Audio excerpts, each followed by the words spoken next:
It's Saturday Night Live. Very bland man, 25 long-haired women. Who will he choose to be his bride? It all happens tonight on Bland Man. Oh my God, it feels so good to laugh because before this I was in a really bad cult. Can I steal him a sec? Yeah. I like this. Me too. Thank you for our date this afternoon. I love taking that hot air balloon with the cast of Chicago Fire. Yeah.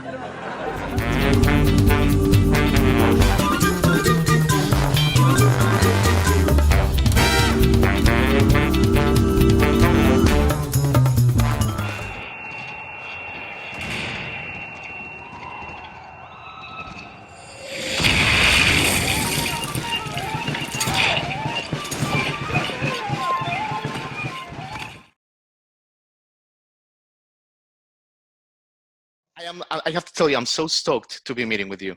Really? Yes, I am, because you are like such a creative force. It's hard to pinpoint words to describe how unique you are. But it's, Oh my God, thank you. oh, really. But all I can tell, like my followers and everyone, is that it's awesome, and they should immediately follow you on Instagram at Morgan Swank and wherever they can, because it's nonstop entertainment with education, with everything.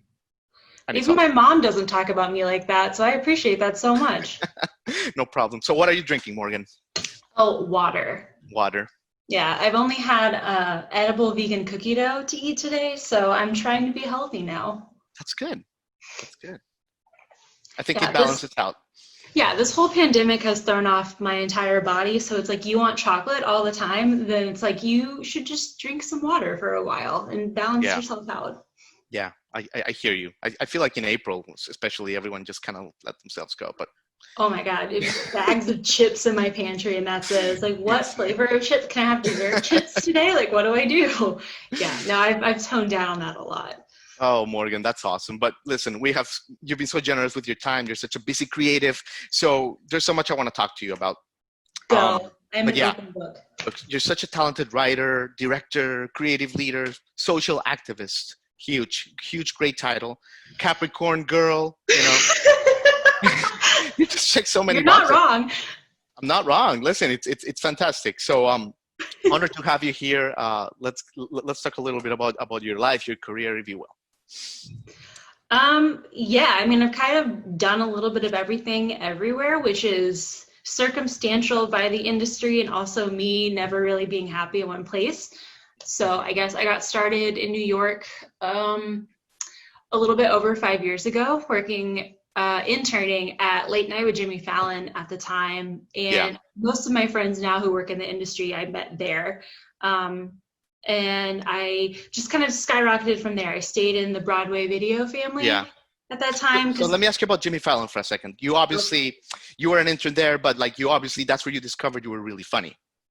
Yeah, kind of. Kind of like, okay, tell us about like maybe a couple moments where you were in the hallways at 30 Rock where people were like, listen, Morgan, I'm sorry, I don't mean to interrupt you, but you're fucking funny. You know, like, did you have moments like this? Not when I was at Fallon, really, because I was kind of like a lowly little intern. I didn't want to talk to people. I was like afraid of them. But as I kind of progressed, there was one moment when I don't even remember the joke that I made, but I know I kind of stood up to Alec Baldwin at a point and I was like, I'm going to make a joke to this guy and see if he laughs, because he's intimidating to me and he's scary to me and is like a very strange person. But we were on the set of 30 Rock. I was working as a PA. It was the same time I was doing that. And I made a joke and he laughed and I was like, all right, cool. I can stay here. I can do this now. It's fine. I'm going to continue doing this forever.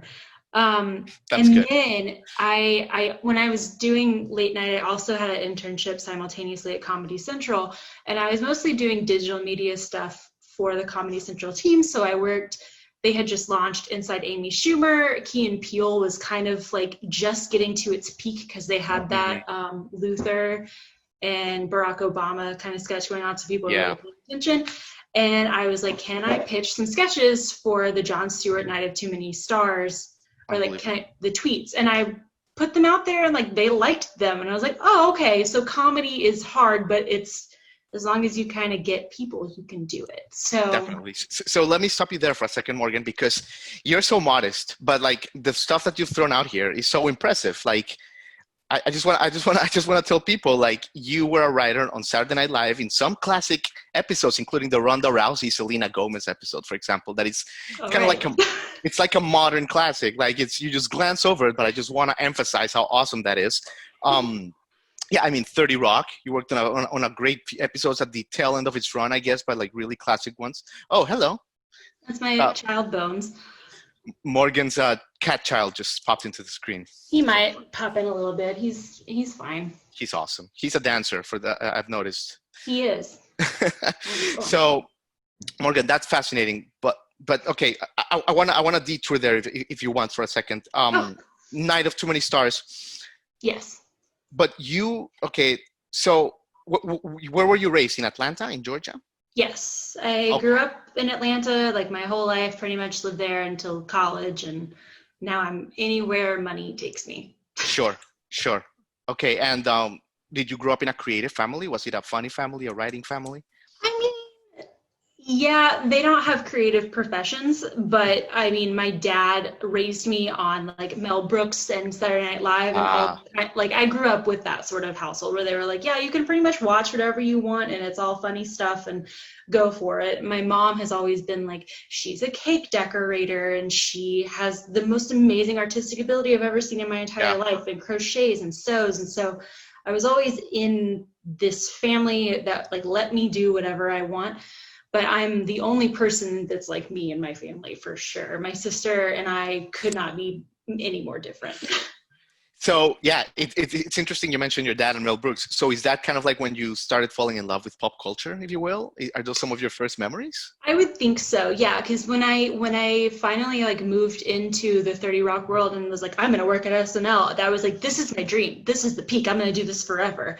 And then when I started doing that, I was like, there's more than this. I want to do scripted, and I want to do horror, and I want to go off and do other things. But that, like, originally growing up, I was kind of like, I want to do that. I want to figure out a way to do that, not knowing how to do that. But yeah, my dad and my whole family watching stuff like that definitely got me into that world. That's amazing, because it seems like from very young you had, you know, what some people like Tony Robbins teach and everything, and he said, like, you don't know the how, but you know the why. Yeah. Something. And you conspire with the universe and you make it happen. Mm-hmm. So that's very much. No, that's really. I really. don't know how I make things happen, but eventually I'm like, if I want to do it, I'm gonna find a way to do it, and I'm just gonna keep going until someone tells me I have to stop, and then I'll find another way around that. No, that's awesome. But because you're a pop culture connoisseur, and I say this in the best of ways, right? Like you actually make it into like a really intellectual and funny and thought-provoking exercise. So that's why I wanted to get to the genesis of that. But okay, cool. Yeah, I mean, you kind of have to be to connect with people.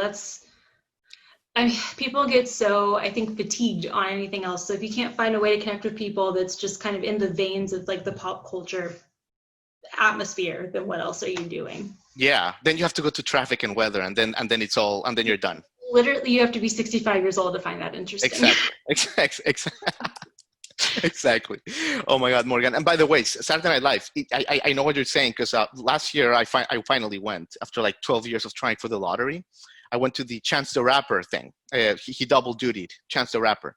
I was there. Were you really? Yeah, I went to the show and the after party. You were there? I was like in the balcony, in like the middle, in like the front row. Yeah. Oh my God! Yeah, I was there. Oh my God, that's so funny. Yeah, it was an unbelievable show. Yeah, he performed and he hosted. It was Halloween. It was a Halloween episode. Yeah. Anyway, that's so funny. There you go. Yeah, I went to just view. I was just hanging out. That's crazy. That's awesome. And it was so great to see like firsthand, like just how the thing works, like with the papers, with the Sharpie and everyone running in and out of the sketches, and how frantic and how small everything actually is. Yes. Yeah. Yes. Correct. The hallways, everything. Exactly. So that's so funny. It's weird in there. If you go and like you explore the top, like all the hallways to get from one floor to another, from backstage, it's like a weird hidden, it's like a secret pyramid up there. The way people have to move around to get places, you're like, oh, this is very strange. It is. Mm-hmm. It is. That's awesome, Morgan. I'm sorry to stop here, but you mentioned the after party. I find that fascinating, and I feel like the outside world has always like it's like an urban legend. The Saturday Night Live after parties.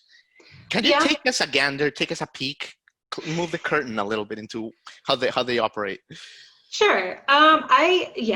Some of them are kind of insane, like the stereotypical after parties you've heard of. They're like that. Then other times you go and it's kind of boring. It's just you have the after party, which is immediately following the show, and it's pretty much like anyone who was at the show that's tight knit with the host and the musical guest and the staff, whatever, they can get in. You have to have the password, you have to know someone, you get in. And it's really kind of low key. Like you pay for drinks, you can pay for food. It's normally kind of a sit down restaurant area. So you're not like doing anything weird. And that happens until about 4 a.m. And like you don't really interact with a lot of people. You interact with your close circle, but then the after party, when it moves locations, it's like a free for all. You're drinking tequila at 5 a.m. and you're like, I don't know when we're leaving. I just want to eat pizza. Like, let's go talk to Macaulay Culkin. It's just like, that's the after parties are when everyone has stories. Cause you're just like, I don't really know how we got here. Cause it's just been hours and you're tired and drunk. But like, I don't know, some of them I've heard have been really insane, and some of them are just like, it's a sit down dinner kind of at 2 a.m, I guess. That's epic. You're so funny. And you did stand up, right? I did. I kind of had to do it as a prerequisite to get into that world, like to be accepted, to get a job, which I get because I was like a nobody, like I didn't grow up as a comedian, so no one knew who I was. So my boss at the time, in order to be like, yeah, to work here, you kind of need to have like a packet, like a solid packet. So I did some stand up for some time just for that reason. And then I kind of was like, okay, I'll do this every so often to just kind of get some feelings off of my chest, because I was dating Republicans still back then. And I was like, I'll tell some jokes about it. But it's not my favorite thing in the world. I don't think I'll do it again. Sure. It's like very nerve wracking. I don't like telling jokes in front of old men. It's yeah, the heckling and all that, right? Yeah, I have like so much respect for my female friends that are still out there doing stand up, because girl, it is. Yeah, girl power. And I hear you. That's awesome, Morgan. So okay, so you so after, like, you did the Night of Too Many Stars, which Jon Stewart used to do. If I'm not mistaken, correct me, he used to do it like yearly, and it was like a charity, and he got a bunch of stars to do a whole bunch of stuff. Oh, it was a great night, right, of TV. Yeah, it was a fundraiser. I don't want to get this wrong, but I think it had something to do with autism, but I could be very wrong with that. No, yeah, it was stars. Yeah, and it had like a phone-a-thon. They were giving off auction items, and it just was like comedians, movie stars, anyone that you could possibly get. And it was annual on Comedy Central while he was still doing The Daily Show. And I don't know when that was the last time they had one. Okay, so I mean, long story short, New York, you're born, like you spread your wings, you muscle it up with your comedic timing, and you go to LA, right? Yeah. So like it had been 3 years of working in New York, and I was like, you know what? I haven't slept in these whole 3 years. I haven't really eaten food that like hasn't made me feel terrible. So I need to stop doing comedy, and I need to just go somewhere else. So I was working on scripted TV in LA. I did some work on the Mindy Project, and I didn't work in LA full time. Like I was just kind of going out and working on stuff. I also worked on Turn Washington Spies in Virginia, which was great. Like I love Virginia. Yeah. And when I did that, I was kind of like, I want to stay in the South a little bit too. So I'm kind of just skipping ahead. I was just kind of working on different shows. Oh, do it. I mean, I love it. Yeah, because it's just like I'm a freelance writer. I get jobs where they take me. My manager and agent are still in New York, so when I can go there, I do. But I worked on Mindy and Turn and American Horror Story a little bit, so I was kind of all over the place. Mm-hmm. Now I'm in LA, and my company is in Atlanta. So Moonscar Productions is your company. Moonscar is my baby. That's my company. It's in Atlanta. My partner, Blair Allison, she works on it with me, and she just moved to the South too. So we're like, we now have a home with that. That's great. That's great. Have you seen her throughout the pandemic, Blair?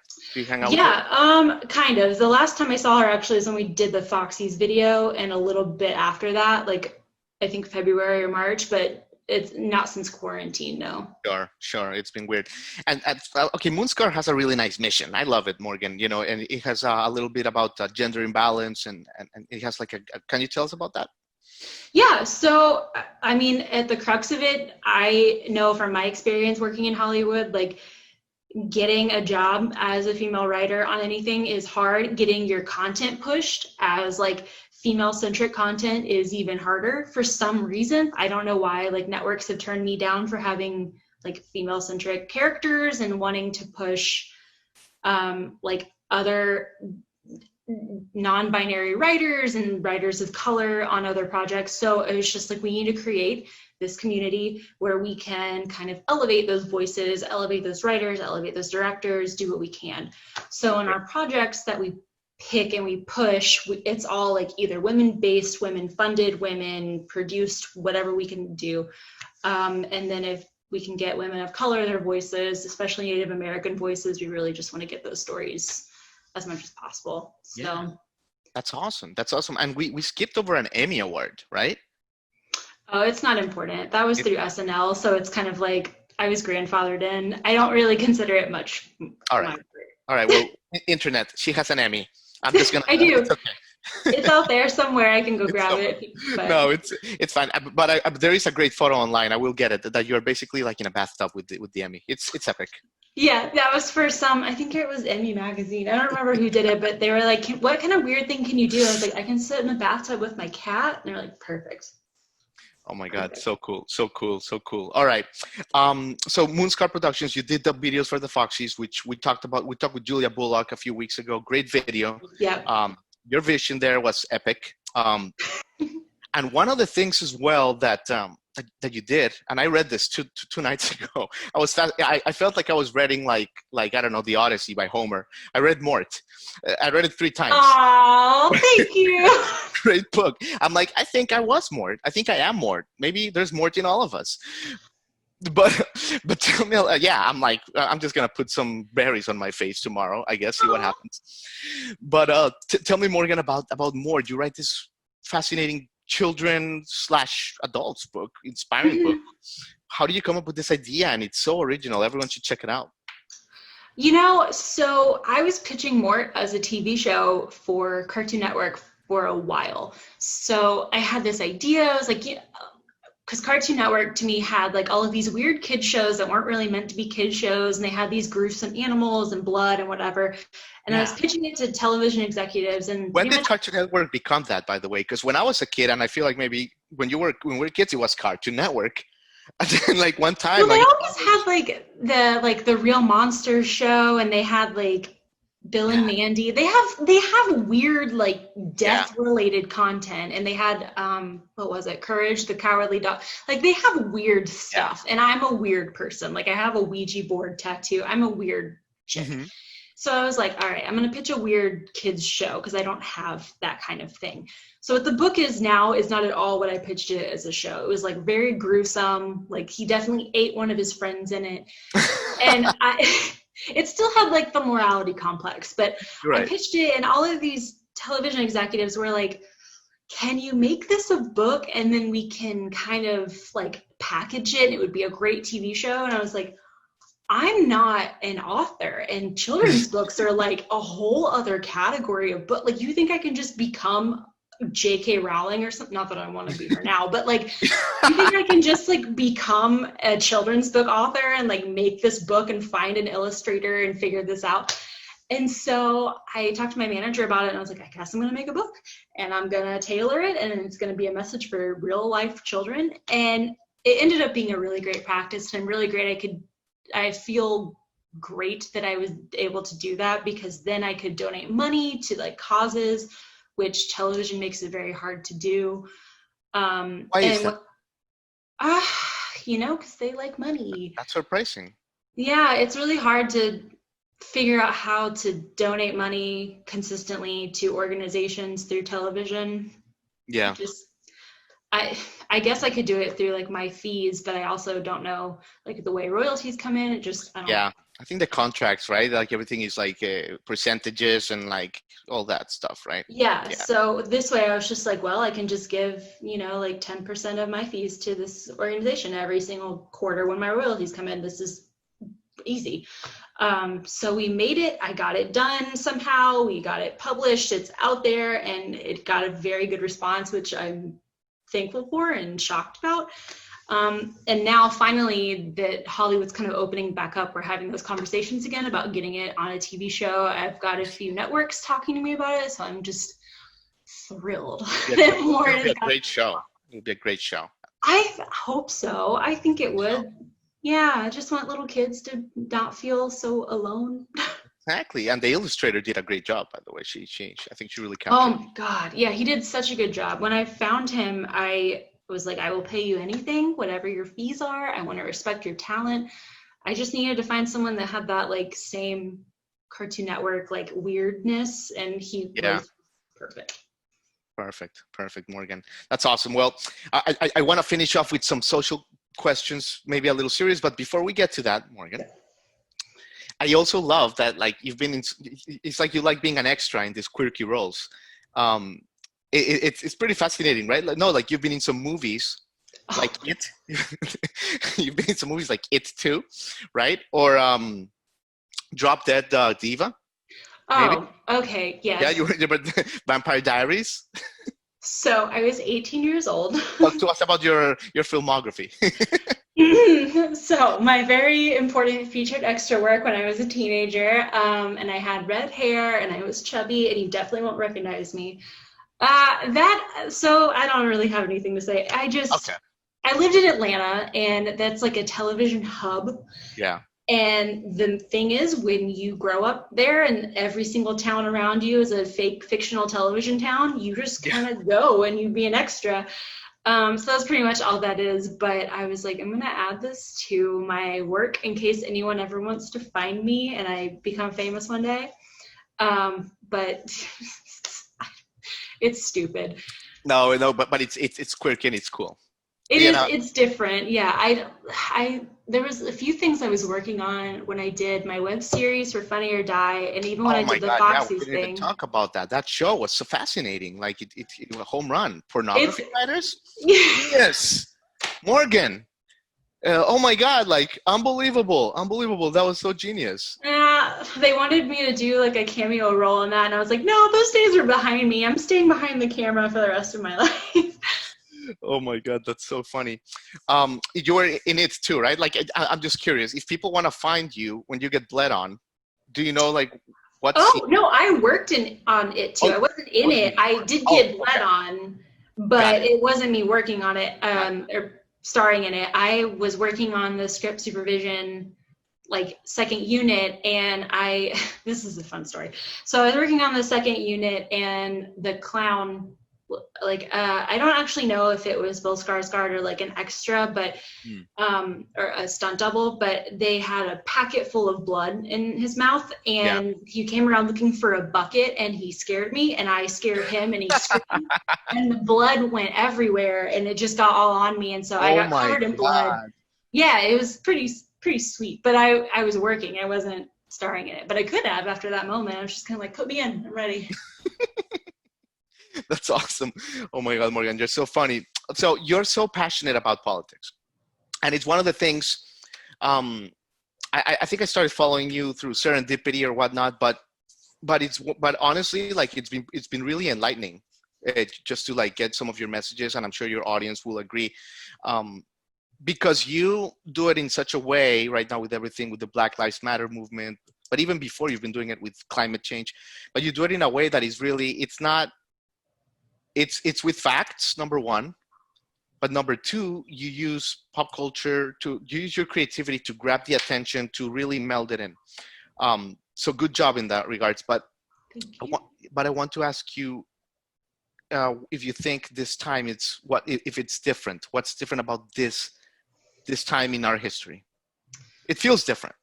It feels different. I think the most important thing right now is understanding like we're at a point where there has to be change. I think in the past we've kind of recognized like there's a problem, but we haven't really cared as much. And now it's like we're at a point where there's just this overwhelming need of less reform and more abolition, which has needed to happen for a while because we're not recognizing people's voices. We're not recognizing actual humanitarian crisis going on. Yeah. So in terms of like how I address it to people and how I can kind of keep the conversation going in my point of view, my whole entire experience working with politicians and politics and my career, my personal life is through essentially satire. Yeah. That this is so serious that there's really no way to satirize like real human lives and what's going on. So I've been trying to find a way to get information and resources out without having to flood people with just words and stories and the same kind of things they're seeing. So I don't know, I'm trying to find that balance where I'm like, we need to talk more like actual change instead of just reform, but using a way that's not like just draining people of their life when I bring it up. So I don't know. And I feel like as a person with somewhat of a platform, which is crazy to think about, that it's my responsibility. Like, why would it not be? I can't be silent about things that I have no reason to be silent about. So, and I'm constantly learning too. So it's just a place for me to read and reshare and learn and put into my own words as well. Oh my God, it's been awesome. And thank you for doing that. Well, we've been over time, but let me finish with some music questions because this has been super fun. And just to bring it up to theme, I saw in some of your posts and everything that you saw Janelle Monáe. I saw that same tour. She's a queen. What a great performance. Oh my God. So I'm curious what shows or what concerts like have struck a chord with you throughout your life, maybe your first show or musical moments as a music fan where you've been like, damn, this is special. Okay, I've seen Paul McCartney play like 6 times, which awesome. Like normally old white men don't do it for me, but oh my God, I cry every single time. I think he's a different kind of older white man. He just and like this last time I saw him at Dodger Stadium and I took Blair, my Moonscar partner, and he brought out Ringo and he brought out Joe Walsh and I was just like bawling. That's epic. Yeah, just amazing. Amazing. Yeah, Janelle was crazy.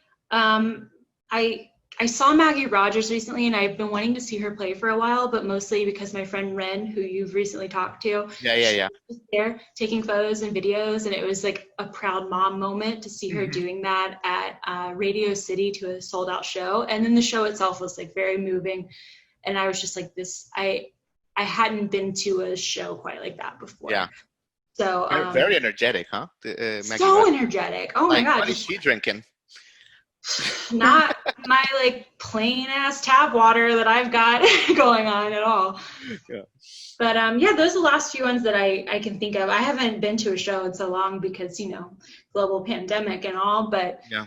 I'm seeing the Foxies play tonight in the live stream and I'm pretty excited to pretend that that's live. Yeah. I know that's going to be good if anyone, we're going to put this after, but I hope people also get a chance to listen to the Foxies. Yeah. Definitely, Morgan. Well, my God, you've been so generous. Listen, all I can say as we finish up is beyond the politics, which I already thanked you for doing, but that's obvious. I want to thank you because your creativity is the type of creativity that is not obvious in Hollywood. It's not obvious to most people. They just see the actors or maybe the director or the producer, but people like you are the lifeblood of like what makes us laugh, of what entertains us, of what inspires us. Like everything you've done is hilarious. There's a magic to it. It's thought-provoking. And what can I say? I just want to thank you because I love to consume everything you've done. And it's only uphill from here. The future is so bright for you. And I am so excited to follow you. Thank you so much. And I love everything you do. I'm going to send you the biggest gift basket after this. You're so, oh my God. So amazing. No, it's fine. Thank you so much. I listen, when you win your next Emmy or whenever we get back to normal or whatever, we got to do this again. Yeah, of course. Just give me a call and I will answer you. Thank you so much. Have a great rest of your day, okay? You too. Bye-bye.